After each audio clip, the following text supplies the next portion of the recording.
Welcome in, everyone, and thank you for listening to the 251st ever episode of the Missouri Sports Podcast. Brought to you by 106 Apparel and recording from the MSP studio in beautiful Springfield, Missouri. I'm one of your hosts, Cameron Albert, alongside my good friend and fellow Mizzou fan, Kyle DeVries. How are you doing today, Kyle? I'm doing great, Cameron. How about you? Oh, not too bad. Had to break out the dentist shirt. That looks nice. For this episode. We'll talk about why in a little bit, in just a minute. Mm-hmm. You're a talented guy over here. You're just really holding it down. You got the whole soundboard over there, trying to just do the intro. Yeah. Third tries the charm, turns out. No producer Cameron this week. He's on vacation, so we're just staggering all our vacations so that we can hopefully keep doing the podcast all summer long. We really appreciate him now after what I just witnessed. It's a tough job to be the producer. Now, we were supposed to be on the same page here that, we had no trouble while he was gone, and now he's going to know that he's actually important to this whole operation here. Yes, we miss you, producer Cameron. So hopefully I don't mess anything up too bad. If the sound is off or something, don't blame me, blame Cameron for going on vacation. What all are we talking about this week? Mizzou got a basketball commit, hence the shirt. And of course, we need to catch up on the football recruiting weekend that happened. We talked a lot about that last week in a little bit of a preview. Talked a lot about some of the names to keep track of. And we have some updates on some of those guys. And so we'll jump into that. Before we do, don't forget to subscribe on YouTube, leave us a review wherever you listen to us, and of course you can support us on Patreon, patreon.com/Missouri Sports Pod.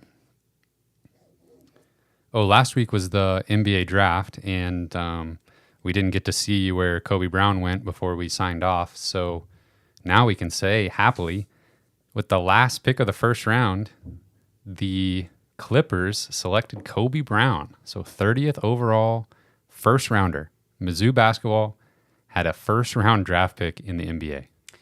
Yeah, that makes me really happy. Happy for Kobe, especially, of course, and happy for Mizzou basketball and kind of the way the program seems to be going right now. And obviously, Dennis Gates has got to be a happy guy too. Just kind of seeing the success of his plan, kind of working out, being able to use that in recruiting, and obviously just knowing that his player is destined for a pretty impressive future here.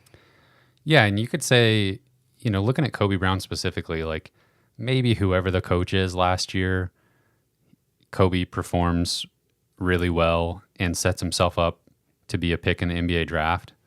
Probably that happens no matter what.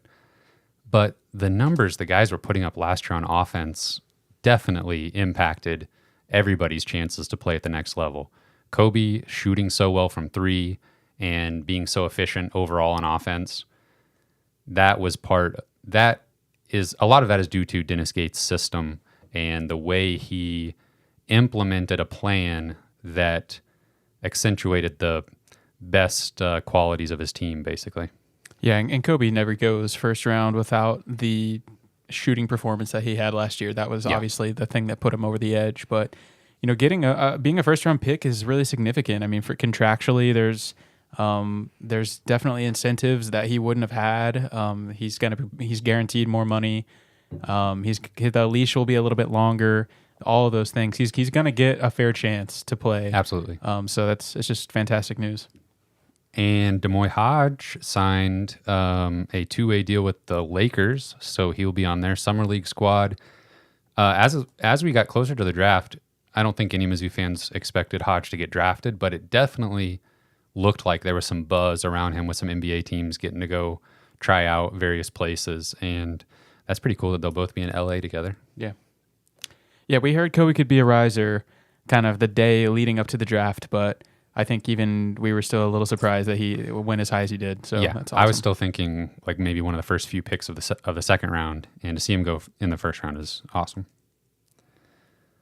In other basketball news, there was some scheduling stuff that came out. Missouri will travel to Pittsburgh to play in the ACC-SEC Challenge. So that's kind of exciting. Yeah. We were just talking about before this a little bit about I think there's probably some charm to those old Big 12 games. It just seemed like we were kind of playing the same teams over and over. We played Iowa State like what felt like 4 or 5 times, but so I think it's kind of a refreshing change to switch to the ACC SEC thing. It's going to bring about some pretty unique matchups. I can't say. Well, I guess going to Pittsburgh is pretty unique. It's not one that's the most thrilling matchup necessarily. But like Arkansas gets to host Duke. Like that's pretty cool for them, and I'm a little jealous of that. But I think that'll be kind of cool to see how that plays out. Yes, I'm looking at some of these matchups. It does look exciting. Tennessee at North Carolina is intriguing to me. Miami at Kentucky. That's going to have like NCAA tournament implications early in the season. Yeah, definitely just some matchups you pretty much never see. I mean, I can't imagine that North Carolina or Duke or a team like that, or even Pittsburgh, has traveled to Mizzou Arena, very many times, if ever. And obviously Missouri's going on the road this year, but I imagine this is something that is going to be a yearly thing going forward. Yeah, I love these kind of, especially in basketball. There's so many storied programs in the ACC. Yeah. It's going to be fun to see the matchups over the years. Kyle, one thing I wanted to mention, there's been some speculation around Mizzou basketball regarding Mizzou Arena, specifically the seats. And we have talked about on this podcast before how it sure would be nice to get a different color on those chair backs. And there's some rumblings on Twitter, on the internet in general, that maybe some changes are headed our way. I don't want to get too excited yet, but if anybody that cares out there is listening to this, definitely change the seats to black. Definitely do it. Yeah. Yeah. I mean, for years we've talked about the mustard yellow chairs in Mizzou Arena just look terrible. And I mean, the arena still looks nice. It's a really nice arena. Yeah. And even with the chairs, it's still beautiful. Yeah. But when you really, really think about the chairs, they're not great.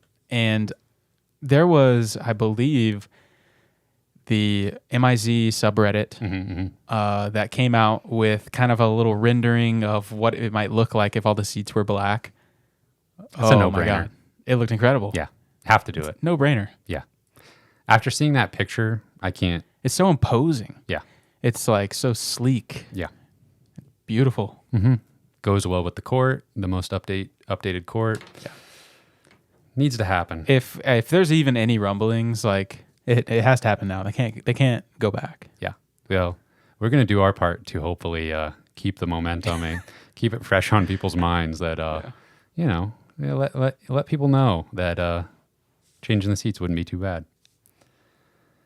In the biggest basketball news of the week is a commitment in the 2024 class for Dennis Gates and company, Antonio T.O. Barrett, combo guard, 6'4" combo guard out of Edmond North High School in Oklahoma City. Welcome aboard. Yeah, this is awesome news to start off the 2024 class. This is a guy that Missouri's been in on for quite a while. I think they offered him almost a year ago, last summer, and he visited last September. So it's been a guy they've been putting in the work on, and it's finally coming to fruition. And I'm super excited about it. He's 6'5" combo guard, and you mentioned he goes to Edmond North in Oklahoma City, but he is going to be transferring to Link Academy in Branson for this upcoming season. Yeah, and we were talking about Link Academy. Obviously, we've mentioned them before. Aaron Rowe is there, guard in the 2025 class that's originally from Columbia. And there's a couple other players that Missouri has offered at Link. Obviously, we know since Link's inception, not that long ago, Arkansas has been pulling players out of there left and right.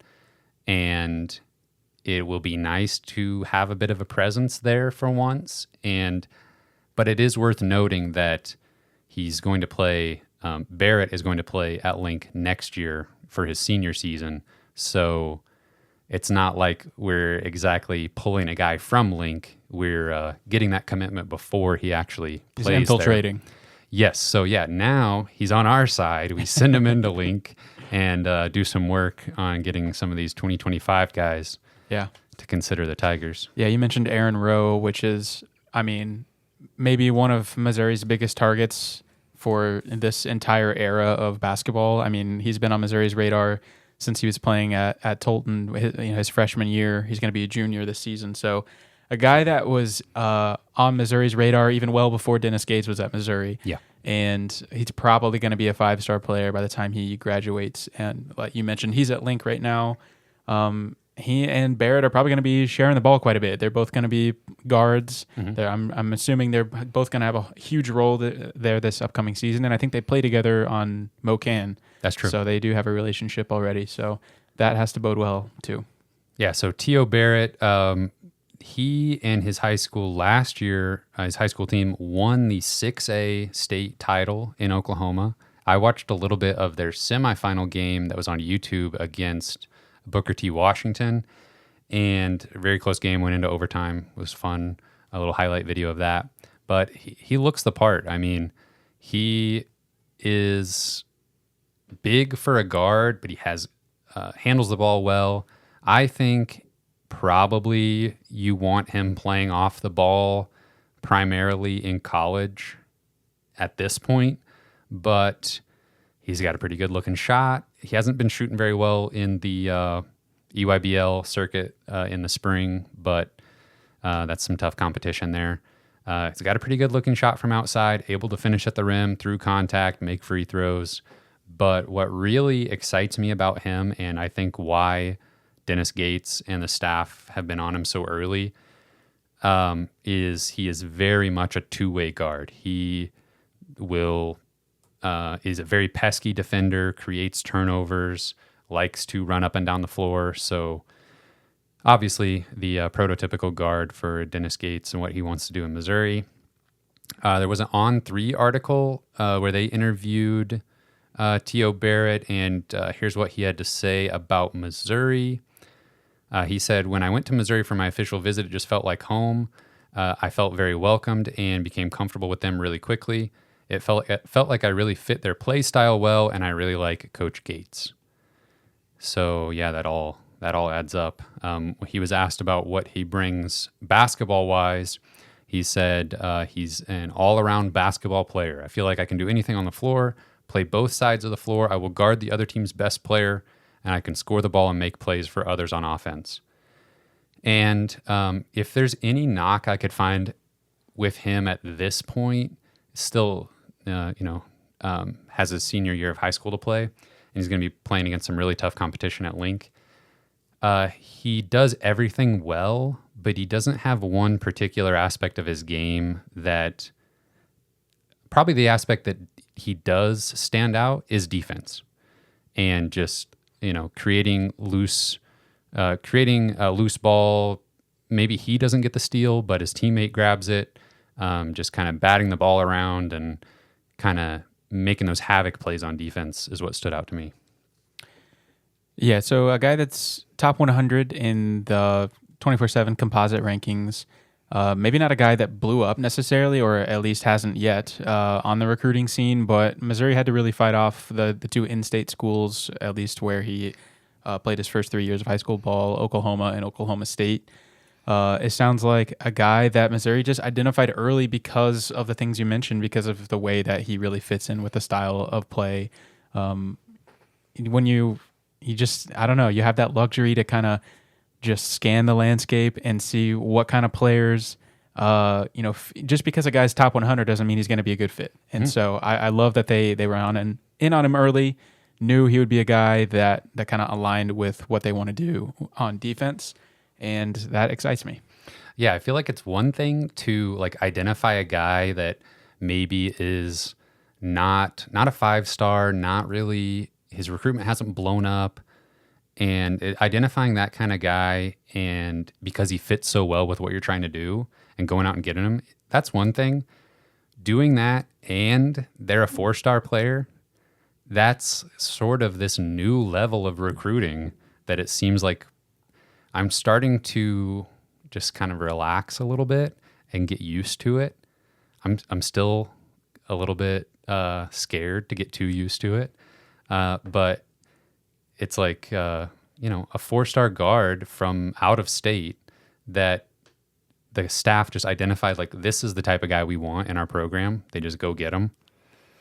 That's just incredibly exciting to me. You know what else is nice is Dennis Gates is yet to sign a high school player outside of like the top 120, 150 for sure. This will be, I guess, the 4th or 5th high school player that has committed in the Dennis Gates era, and they've all been 4-star or better. So that's a trend you like to see, and that we're maybe not accustomed to seeing in the last few years at least. Yeah, and I do think that the next couple classes are probably going to be guard heavy just because we have so many guards departing the program as seniors coming up. And there's no reason not to, especially, when they're like 6'4", 6'5", Barrett, he's probably can guard 3 positions easy most nights in college. That, positional flexibility from your guards is huge. And I think he can develop into, I wouldn't say, at this point, I don't have him projected to be like a 3-and-D shooter necessarily, but a lockdown perimeter defender who can give you a little bit of everything on offense. Knock down a 3 when you need it, get to the rim, get to the free throw line, and setting up teammates. I think he's going to be a really good player. Was there anything else basketball recruiting? Yeah, there was one other guy that Missouri had for a visit on campus this weekend, and that was Bishop Boswell. And he's kind of a similar type player. He's a top 100 guard from North Carolina. So, I think that's a guy that Missouri probably feels pretty good about also. And, we'll kind of have to be following him closely in the next few months or weeks even. So another guy to keep an eye on. Yeah, with Boswell, he does have visits lined up to Georgetown and Wake Forest, and had previously visited Xavier. From North Carolina, maybe Wake Forest is the team to beat there. I don't know. Yeah. Okay, so moving on to football. We talked a lot last week about, we didn't really know who all was going to be at this recruiting event. We knew some of the top names that were going to be there, and it was really fun to follow that event over the weekend. Yeah, I was been missing that. I was a little worried, honestly. Like when we talked about it last week, I was like, is this going to be that public? Are we going to know what's going on very much at all? But luckily, the social media departments got it going, got the photo shoots out there. Mm-hmm. And the recruits were pretty vocal about it too, which there wasn't the best part. There wasn't much said publicly by the recruits like going in. Yeah. But during the event and after, we got a lot more clarity on who was there and how it went and what they did when they were there. Give us the highlights. There was a couple guys I wanted to get out of the way first, of guys that committed elsewhere. Bad news out of the way. Bad news, just get out of the way. A couple of guys we did talk about last week, and one of those is Gavin Hoffman, and he's an in-state tight end who is a Mizzou legacy. I think his dad played at Missouri, so is a guy that we would have liked to have, but he committed to Iowa. And in some ways, if I'm going to turn on my rational fan hat for a minute, turn it on. I'm going to put it on. Turn it on. Iowa is like a NFL tight end factory, so they just pump them out like every year. So I guess I can't really blame him. Yeah. Noah Fant, Hawkinson, George Kittle, all tight ends from Iowa. Sam Laporta this past year. It's insane. It's crazy. Okay, so he's gone. Just forget about him. Yeah, don't worry about it. Don't worry about it. Jeremiah Beasley is a linebacker from Michigan. We talked about him last week. He did visit Missouri this past weekend, I believe. And we said it last week. He's got an offer from Michigan. He's from Michigan. He's probably going to end up going there, and that's where he committed. So don't even worry about it. Just forget about it. Now to the good news. That was all the bad news. Just get it out of the way. That was quick and easy. Absolutely. Just rip the Band-Aid right off. Let's talk about James Madison.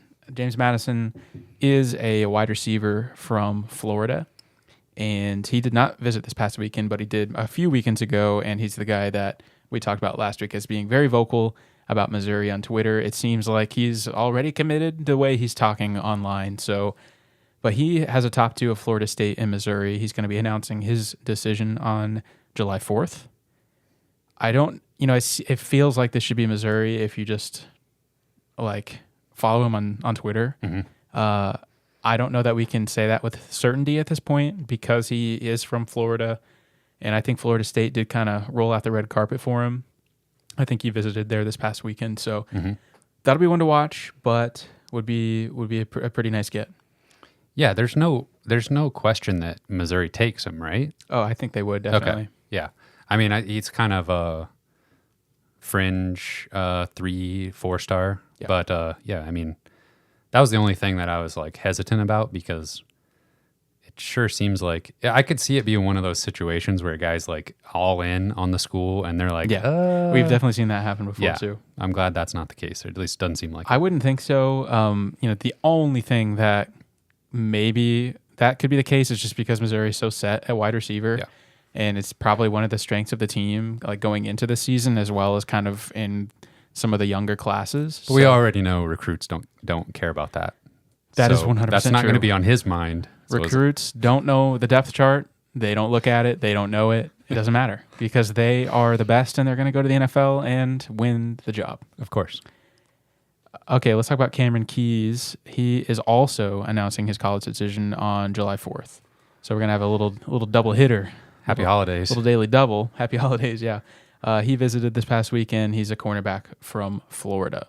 I feel even better about Cameron Keys committing to Missouri than I do James Madison. Okay. I think this is I don't know if I'll say lock. I don't want to say lock at any point on this podcast after some of the recent misses we've had just in the last few months of trying to make recruiting predictions. But I really do feel pretty good about Cameron Keys. Should we make a holiday wish? No. I'll answer that myself. We're not doing that. Well, at some point we got to find there's some kind of luck, this mine of luck we need to find. It wasn't your birthday wish. No. That didn't work out. I think it'll find us. Okay. Stay open to it. It'll find us. Okay. Yeah. All right. Don't force it. Yeah, Independence Day could be pretty good this year. James Madison, that name, Independence Day. That's got to be why he's all coming announcing together. on July Yeah, 4th, right? definitely. It's all coming together. Jackson Hancock is announcing tomorrow, which will be Friday, June the 30th. Today is Thursday. He's a safety from Georgia.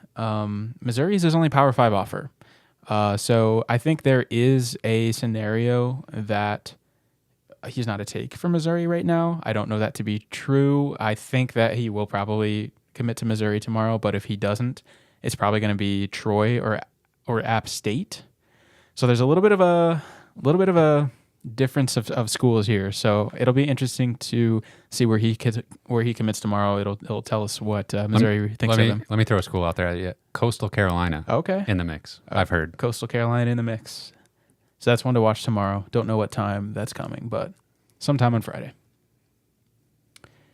Okay, here's a big one. Brian Huff is a linebacker from Jonesboro, Arkansas. He visited this weekend. He almost immediately after the visit named a top 4 of Missouri, Arkansas, UCF, and UNLV, where Barry Odom is the coach. You know who Barry Odom is? I've heard of him. Washed up coach, I heard. Yeah. He's a good guy. He's a good guy. We like him? He used to be. Okay. So this is a guy last week that I was talking about him as a prospect. He's a big linebacker. He's an athletic prospect. I like him a lot. But I kind of figured that the two schools he'd be coming down to would be Missouri and Arkansas. And I didn't want to say too many good things because, it's tough to pull a guy out of their home state usually, unless it's the state of Missouri apparently. But I think things kind of change. I think the tide changed when he was on his visit this weekend. If you remember, if you're on Twitter, and it was pretty late at night on maybe Saturday night of this visit, it was like Twitter just started blowing up with like hype stuff, like 2024 class kind of stuff, Yeah. like all the coaches and some of the people that are on the recruiting staff and stuff. So it seemed like something pretty big happened, and I don't think it was like Ryan Wingo committing or something like that, but it seemed like they're excited about something. Yeah.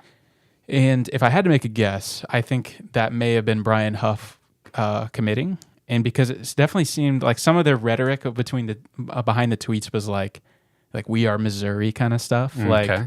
maybe some shots at Arkansas Okay. for pulling him out of Arkansas. This is all speculation on my part. We're just trying to read the tea leaves here. Very, very much trying to read the tea leaves, but I think this is the guy that is. I think he's announcing pretty soon, but I feel really good about Missouri's chances, and that would be an awesome get. Okay, so the schools involved here, the Final Four schools. We've got obviously the home state Arkansas. We've got Missouri, the good guys. Barry Odom's UNLV, as you pointed out, and then Gus Malzahn's UCF, and the defensive coach over there, Gibbs, formerly of Missouri, and Drink was an assistant for Malzahn at Arkansas State Some weird ties here. long ago. So everything's connected there. That's probably just how college football is in general, but especially here. Yeah. Yeah. So yeah, watch out. Brian Huff is making this decision with all these connections. That's got to mean something long term. Gonna let somebody down. Yeah. Just to let you know, 24/7 Sports. There's 3 crystal ball predictions. 2 of them for Arkansas, but they were placed back in January. Old news. New stuff has come to light. The most recent one to Mizzou from the one and only Steve Wiltfong. That's a big one. Yeah. It's like the head honcho over there, isn't it? Yeah. The director of football recruiting. That sounds like a head honcho kind of title. Yeah. Yeah, so Brian Huff. That's a name to remember, and let's hope he's a Missouri Tiger. Sure would be nice to get a 4-star player on the list. When I click on it. From Arkansas.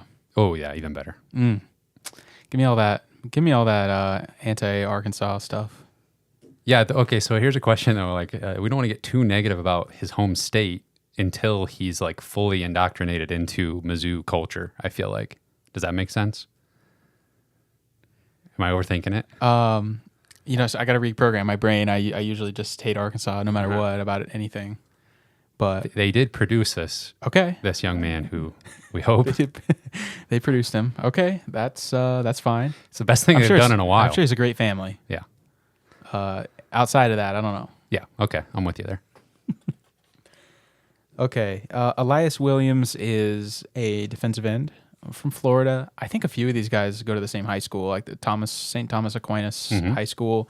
So I might be getting a little pipeline there. Okay. But he is kind of a smaller defensive end right now. I think a guy that would probably need to beef up a little bit by the time that he's playing college football, which is probably, you could say that about a lot of these guys. But another prospect that I like quite a bit, kind of a quick edge player who could be a nice addition to the defensive line. He visited last week, and I'm going to assume it went well because visits usually do. Talk about another defensive lineman, Cole McConaughey, who pretty much all these guys we've confirmed on Twitter and stuff that they visited this past weekend, but he is a defensive end from Alabama. He has a announcement date of July 6th. That's 2 days after July 4th. Okay. Good math. Math checks out. He's down to Missouri and Louisville. Okay. I like our chances You there. like your chances there? Sure. Are you a Louisville guy or Louisville. Louisville? Yeah. That's fine. Louisville. You're a Louisville? No, I'm definitely not that. Yeah, that's a tough one, man. That's one of those. That's one of those where I'm not like super keen on sounding like I'm from there. How would they say? How do the locals say it? I don't know. I don't think they say Louisville. Louisville. Yeah. Okay. Well, anyways, I agree with you. I think he's going to go to Missouri. Sounds good. All right. Johan Cardenas is a running back from Houston. He was originally a Texas Tech commit, but he did decommit from Texas Tech. He visited Vanderbilt and Missouri and has said that's his final two, at least at the moment. I don't think he has a commitment date at this time, but another one you got to feel good about. If it's coming down to Vanderbilt and Missouri, Yeah. You got to think that we did a little better on that visit, right? Yes. Okay. Sign him up. Sign him up. He's also from a high school called St. Thomas. Really? Yeah. Different, not a different St. Thomas, apparently. The vacation destination? St. Isn't there like an island called St. Thomas? Mm. That's like where rich people go. I was about to say, I must not go on enough vacations. Okay. Nicholas Rodriguez is a linebacker, a 4-star linebacker from Florida, who is announcing July 3rd. Okay. So just a whole run of guys here that are announcing in the next few days. Don't really have an inclination on where he's going to go, but Missouri's in it. That's all we know. Okay. That's all. You got to be in it. I mean, when we show up here next week, we might just have like 12 commits to talk about. I don't know. That 12 is obviously just a joke, but is it? We're going to have several, I think, to talk about next week. We need to get some guys because I don't know how many more you have to talk about. Just one. The class rankings, it's ugly. It's a little scary. Missouri's 85th, the class of 2024 right now. And that's just because we don't have any names. I mean, like we got 3 commits. Yeah, 3 commits. If we had 10 commits and they were all 3-stars, that would jump us up 20 spots in the ranking. So it's not that concerning. But if you look at like the top 25 right now, they've all got double-digit commits.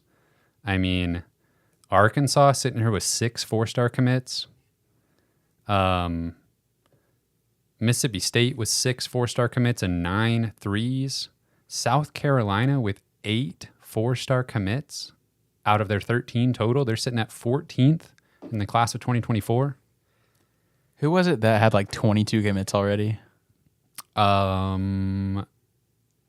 Michigan has 24, 15 4-star commits.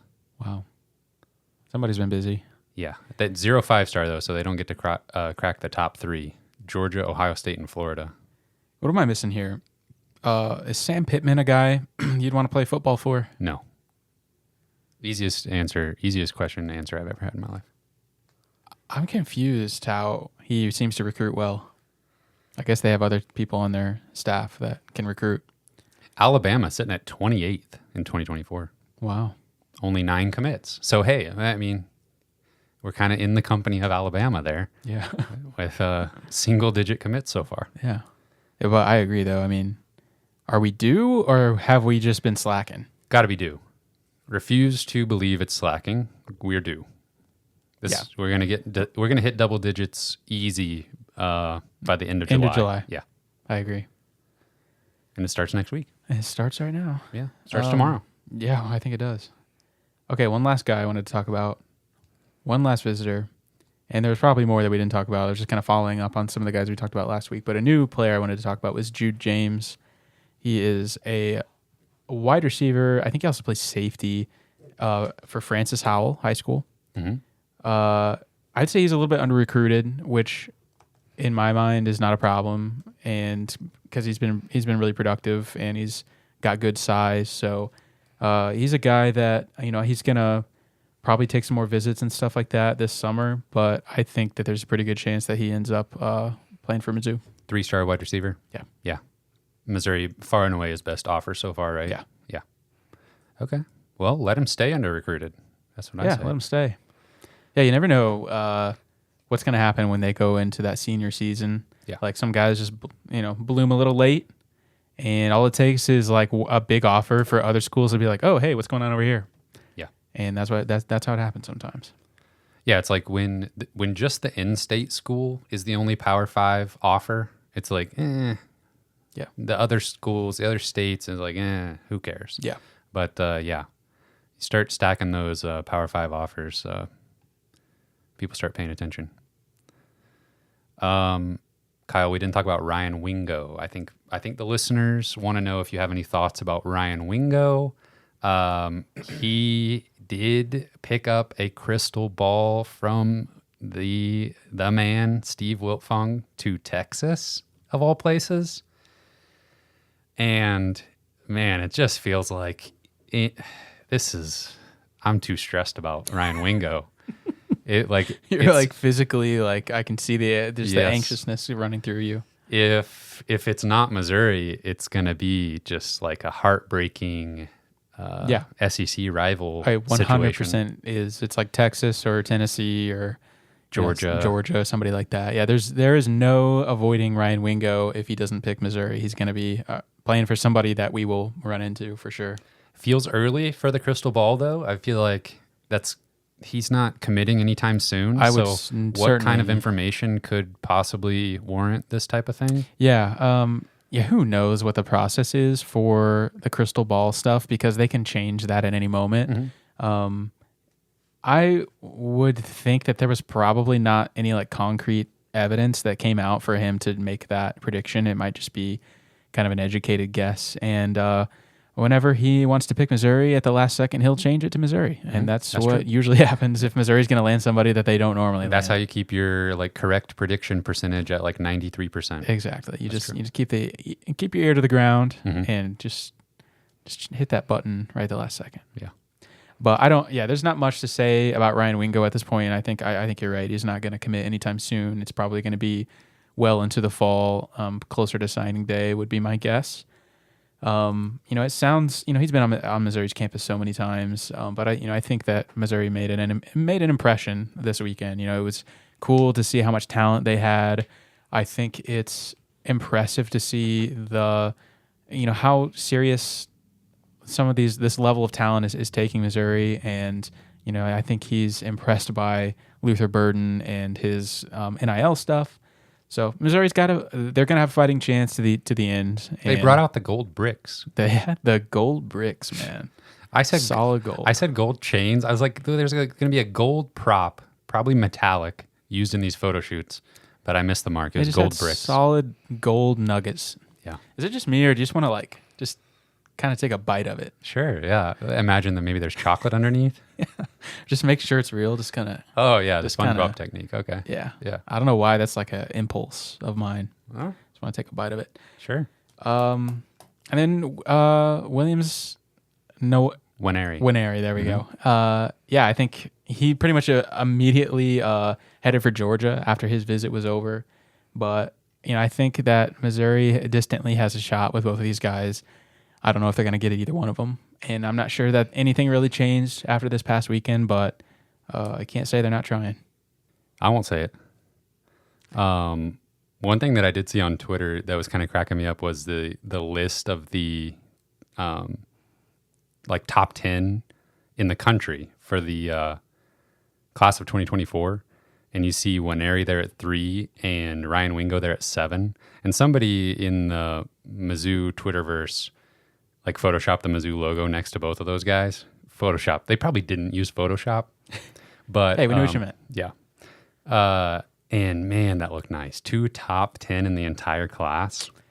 Yeah, it did look nice. Even though we knew it was fake, it looked nice. But unfortunately, right now, if you actually look, there's a little OU 100% next to Winery and a little Longhorn symbol 100% next to Ryan Wingo. So we know, Cameron, that you wouldn't want to play for Sam Pittman, but definitely not. Tell us about your thoughts on Texas. Would you want to play for Texas? Texas, Steve Sarkisian. Now, obviously, I don't have what it takes to play Division I football, athletically, mindset, probably any of that. But Steve Sarkisian is probably one of the last people I would want to play for, honestly. Yeah, so he kind of went through the whole coaching rehab at I think he did real rehab and coaching rehab yeah, I think with Nick Saban at Alabama. And I don't know, I've always kind of been interested in his career, starting out in Washington. Then he was the coach at USC for a year, then did the Alabama stuff, and just right back on top. He got fired from USC, right? Yeah. And just one of those guys that just doesn't really matter what news comes out about him, just right on top always. It's not even rumors. It's stuff we just know is true. Yeah, just videos of him screaming at players and random arena personnel or something. So it makes you better, man. Builds character. Yeah, as a player. Yeah. Yeah, football players are probably more used to that than I am. I'm probably soft by their standards, but Yeah, you wouldn't get it. You wouldn't get it, man. Yeah, I guess. It's that football culture. Yeah, the players probably, comes with the territory to some extent, but maybe there's an appeal to the players' parents. Like, hey, maybe look into this guy a little bit. Hey, behind the scenes, they're really close. Yeah. And they love each other. Yeah, of course. I think of Texas as basically just the poster child for like just that underachieving school. Like no matter what happens, like they have just endless money and All resources. the resources, like, yeah. How can you be bad for like 15 years in a row with like not even like a single like decent year with the access to the things that they have access to, the recruiting rankings that they churn in like year in and year out? Like how can you possibly be bad? It is like until last year, Tennessee. I feel like Texas is like watching what's going on in the SEC and seeing Tennessee have like top 10 recruiting classes and all these resources, just squander them year after year. And they're like, hey, wait a second, that's our thing. Let us come over to the SEC. We can do that actually a little bit better than you can. Yeah, we'll one up you there. But yeah, I mean, Texas, the last time they had a meaningful win was beating Missouri in the whatever bowl that was. The Texas Bowl. Yeah, that was the biggest win of the last 15 years for Texas. The state of Texas has to like just orchestrate this like perfect situation where they get to play at home, basically. Yeah, get a win over 6-win Missouri, coached by Barrett. Yeah. Okay, well, was that? Okay, there was that other game though that they beat somebody, and the announcer was like, "Texas is back, folks." Yeah, that was that one. They beat Notre Dame, and then the narrator said, actually, they were not back. They were not anywhere near back, folks. And that was like a while ago. That was probably 5-6 seasons ago, and they're still not back. That was before they won the Super Bowl against Missouri. It might have been that in the same Texas, year. the Texas Bowl. I mean, Super Bowl. I think it actually was. But they had to have been gone for a while for the announcer to have to proclaim that. Yeah, that's true. They were gone for a while, and then they were back for one game, and then they were gone again. Yeah, they've been missing ever since. And still somehow they just get anybody they want. Not this time. Not this time. With Ryan Wingo. No. Not happening. I don't care what I don't care what Steve Wiltfong says. I don't care about crystal balls. We were like literally just talking up with Steve Wiltfong picking Mizzou on some other player. Like we only like crystal balls when it's Missouri. Because we know it's right then. If they actually picked Missouri, they're like, okay, well, I guess we have no other choice here. We know for sure it's actually Missouri this time. Yeah. Well, Texas coming to the SEC. Hopefully they continue to suck. Surely. Coming to a better conference, better competition. They're not just going to randomly be better all of a sudden. Why do they even need to go to the SEC? Like they need more money? Yeah, it's like... Yeah. That's a whole other angle with them joining the SEC is like, oh, you ran your conference that you basically had like single-handedly had all the control over. You ran that into the ground. Yeah, come on down. Big brand. Welcome. Just means more. Well, we'll see, I guess. We don't play them next year. No. Maybe 2025. Maybe. We'll see. Okay, so I got to figure out how to wrap up the show here with this control panel. So let me get my names. Special thank you to our Patreon supporters at the $10 level and above. Britt Treese, Brian Smith, Ryan Demore, Tristan Ben Smith, Parker Daddy JD, Tim Keynes, Tyler Harsel, Brandon Groffalo, Brandon Hanks, Matthew Tilley, and Cooper Boyer. Thank you. That was a really long name. Thank you, gentlemen. You can find this podcast on Spotify and Apple Podcasts. We are on Twitter at Mizzou Sports Pod, and you can email us at MissouriSportsPod@gmail.com. And you can find our t-shirts and stickers at our online shop, MissouriSportsPod.BigCartel.com. Thank you everyone for listening. We will see you next week. After some commitments.